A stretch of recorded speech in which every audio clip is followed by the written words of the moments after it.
Felisa. This is going to be an entry into Soulful Saturdays. It's also an entry for AVADIM, a video a day in May. I want to say shout out to my May babies, my fellow Taurians. Happy birthday and what's up? Anyway, so, I'm not quite sure how this vlog is going to turn out. You guys know that I don't script. I have a general idea of what I want to talk about, but I just start talking and, however it comes across is how it comes across. But, today I want to kind of talk about a topic that is super taboo, and I think that it needs a platform to kind of be a safe space and, talk about these things, or, even if people don't publicly acknowledge, because it is so taboo, I think that it deserves at least a conversation, and that's this. I see a lot of anonymous posts. I run a Facebook group. I also am a member of several groups online in which mothers have expressed, not all the time, their dissatisfaction with parenting. And the crazy thing to me is the vitriol that other women heap upon these women who are being vulnerable and being very transparent. I never really understood that. I think one of the reasons that happens is because it is so taboo. Like, when you have a child, you are supposed to just automatically love it. You are supposed to, just naturally know what to do with these children. You are just supposed to rise to the occasion. You're supposed to sacrifice your all because you're a mom and you carry this child 29 months in your uterus, and everything pertaining to that child, you're supposed to know it and understand it. You live, breathe, and sleep your children, and there's no room for error. There's no room for you definitely can't change your mind after the fact. But I think, when women are coming out, at least anonymously, some brave souls have been willing to put their face out there and no, this is not what I thought it was going to be. I'm not happy. I'm stressed, et cetera, et cetera. I think that we owe them the space to talk about that instead of attacking them. And the worst offenders are other women. Like, I just don't understand this. Let me just be clear. Just because something is not your experience does not mean that somebody else does not experience it. Stop minimizing people's, walk through life and their journey and comparing it to yours. Stop trying to shame people into, being grateful for their circumstance when they honestly don't feel that way. Of course, anything could be worse than what they have. Like, that's like a no-brainer. Whatever it is that you're going through right now, something could always be worse. Just worst case scenario for every single thing. So I don't think that that's an appropriate, kind of response. Oh, it could be worse. And just think about all of this, think about the women who can't have children, and here you are griping and complaining about the children that you have. Stop shaming women. Stop shaming their emotions. Stop shaming their responses to parenting. Stop making them feel like they're defective because they're not taking to motherhood, or not even not taking to motherhood, but they are responding to very real stressors, very real situations, and very real problems as it pertains to their children. So let's just walk through, my rationale for saying that, shall we? First of all, you don't really have a good gauge of what your pregnancies are going to look like. I have 4 children. I'm very, upfront about that. Each one of my pregnancies, while they were similar, each one of them were different in their own way. My labor and delivery was different in their own way. I happen to be someone who did not have epidurals. I did not have medication, not because I'm a hero, but because I didn't have the education. I thought, that this would affect the children and this, that, and the third. And so I suffered through hours of labor, intensities, and things like that. When my daughter-in-law had, my granddaughter, I was adamant that if she needed medication, don't be no hero.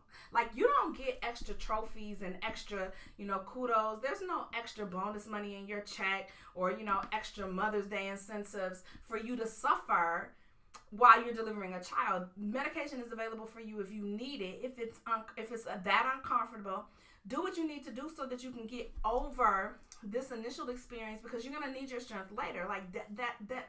Like, I was so serious about that, and I would have fought anybody in that hospital for her right to be able to select the type of childbirth that was important to her. That's number one. Number two, by the time you have the child and you are postpartum, you are dealing with so many emotions. I never suffered from postpartum depression, but I definitely empathize with the women who do.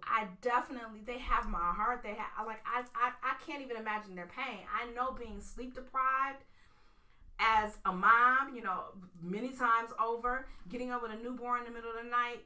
I breastfed my youngest daughter, so swollen breasts, and it hurt. Like, it's not comfortable. There are some women who are not able to breastfeed. They feel like they are failures, and you go on and you make them feel worse because they can't do what they believe that their bodies are naturally inclined to do. Everyone is different. Everyone has a different response to pregnancy. There are some pregnant women or women who carry pregnancies and they are sick the entire time, like throwing up. Definitely can't even relate to that, but I feel for them. I really feel for them. I can't imagine what that must be like. But to actually act like they're defective, act like they're doing certain things for sympathy, act like their experience is not all of that, and invalidating it, I think that we do these women a disservice. Beyond all of that, by the time you get to the sleep deprivation with the newborn, walking the floor with it, making sure a toddler does not put something in their mouth and choke the dog on death. And if you have multiple children, keeping on top of that, keeping on top of the household, running around with them, the stress of the day-to-day interaction. Your life is never the same. And of course, those things are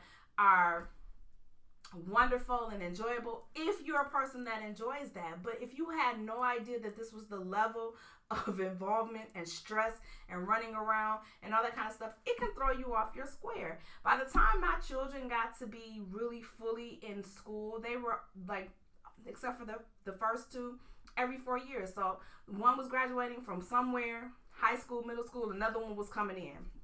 And it was like that for years until I got to the last one. Well, between running them back and forth to games and to, school activities and, their weekend, whatever. And, they needed a ride here, they needed a ride there. They had homework or they had projects. And I was a single mom. I was divorced from the time that my oldest son was 12 until now. That's been like 20 some odd years. So doing it alone and doing it with 4 children was a special kind of mantle, if you will.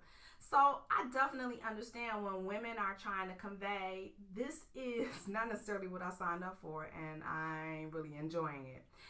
When women say that, stop shaming them and stop making them feel like they somehow don't understand their blessings. They somehow don't understand what God has given them. And please don't compare them to infertile mothers and tell them that they should be grateful for whatever it is that they're going through because some woman somewhere cannot get pregnant. I feel for women who are, I really do. Like, I pray that God blesses your womb. But to me, that's the equivalent argument of making your child eat Brussels sprouts because some child is starving in China or Africa or, some other third world country. Like, that does not make any sense because your child is well fed. Somehow that African child or Chinese child or whomever is not going to be feel better about the malnourishment.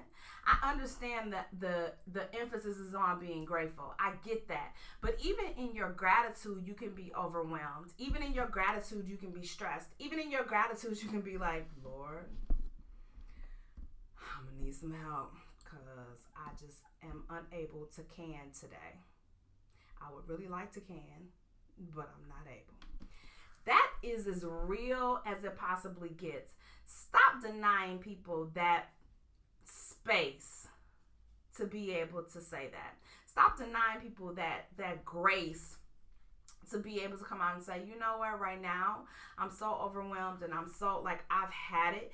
Don't even think about trying to tell when you have a child who suffers from mental health issues or behavioral health issues or are chronically sick or, whatever, because truth be told, when we're pregnant, we don't expect that we're going to get anything less than a perfect child. Whatever perfection means to you, y'all figure that out.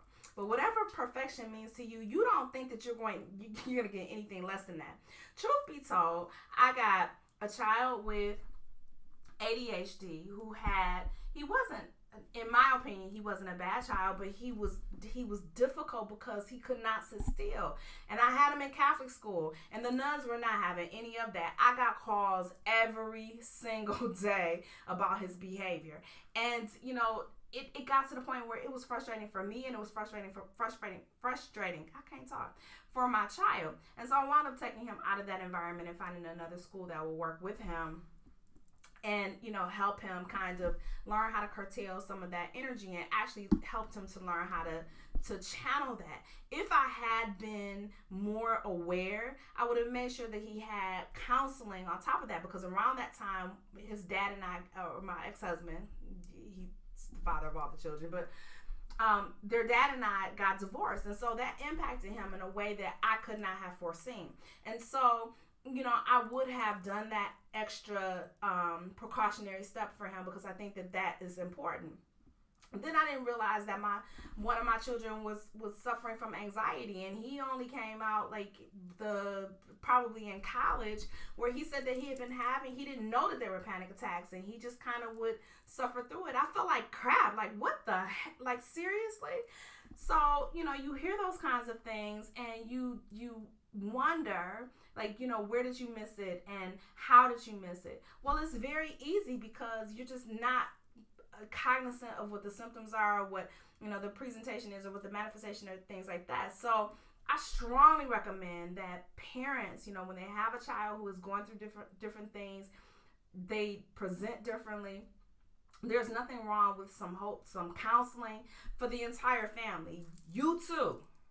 Because if you're feeling overwhelmed and stressed, there are counselors that can help you with time management, stress reduction, things of that nature. If not a counselor, a life coach, something to help you be able to manage that, because you literally have to put that somewhere. But aside from all of that, I really want to encourage my moms out there. I know that it gets difficult. I know that it's tough. I know that, you feel overwhelmed at times, and perhaps you don't know what to do, but take some comfort in knowing that there's a plethora of resources out there for you. You'd have to Google them or tap into them, but don't suffer in silence. Please don't suffer in silence. And for the rest of us, when we see mothers who are being candid and transparent, and saying things that are really on their heart, even if it's like, I really don't like my child today, I really just don't like my child.